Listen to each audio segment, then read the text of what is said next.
باللہ من الشیطان الرجیم بسم اللہ الرحمن الرحیم انما المؤمنون اخوہ فاصلحوا بین اخویکم واتقوا اللہ لعلکم ترحمون او کما قال۔ میری گزارش ہے تمامی ان مولانا حضرات بشمول میں خود کہ جہاں آج پوری دنیا گلوب میں ملت اسلامی ایک خطرناک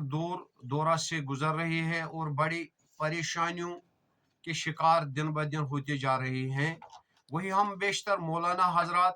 کیویں کی مینڈک کی طرح ایک دوسرے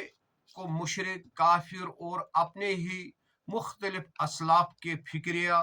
اور روحانی تعلیمات کو بھی حد پہ تنقید بنانے کا اپنا شعار بنا لیا ہے اور خود کو ملت اسلامی کے بڑے خیر خواہ بنے ہوئے ہیں۔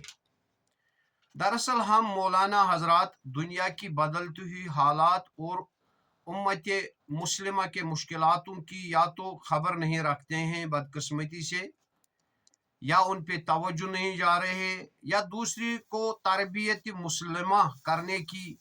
صلاحیت نہیں رکھتے ہیں، جذبہ اثار نہیں رکھتے ہیں، کیونکہ انسانیت اور امت مسلمہ ہر طرف آج او بقا کی شکار ہے اور ہمیں چیخ چیر کر پکار رہے ہیں، لیکن ہم اسلاف کے دیے ہوئے ورثہ کو ہی تقویت دینے کے بجائے اپنے اخلاق رذیلہ سے عوام کو دن بدن اپنے سے دور ہوتے کرتے جا رہے ہیں اور اپنے اسلاف کی دیے ہوئے تعلیمات سے دور کرتے جا رہے ہیں،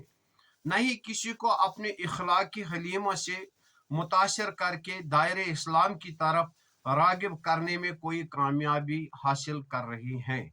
جو کہ ہمارے لیے بہت بڑی بدقسمتی ہے۔ آئیے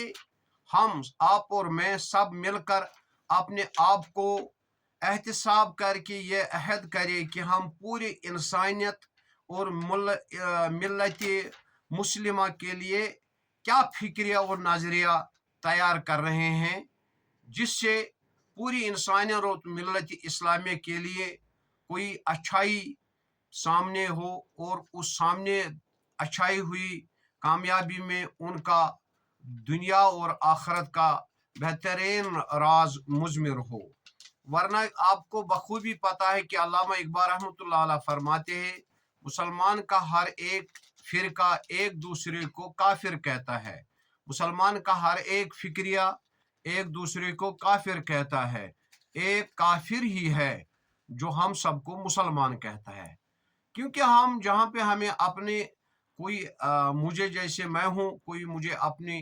بات اچھی لگتی ہے بھلی وہ غلط ہو، جس میں پاور آف ایکسیپٹنسی نہیں ہے کہ ہاں مجھے کوئی غلطی ہوئی، اس کو تسلیم کرنے کے لیے میں اپنے نفس کو سامنے لا کر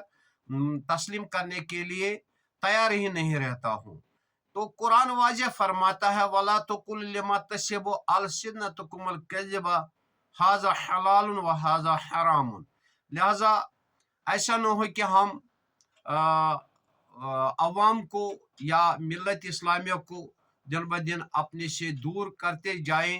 اور جو اسلاف کا دیا ہوا ورثہ ہے ان کو ان کے نزدیک، ان کے تعلیمات کے نزدیک ان کو نہ لائیں، وہ ہمارے لیے لمحہ فکریہ ہوگا۔ تھے تو آبا تمہارے ہی، تم کیا ہو، ہاتھ پہ ہاتھ دھرے منتظر فردا ہو۔ آمین یا رب العالمین، وما علینا الا البلاغ۔ السلام علیکم۔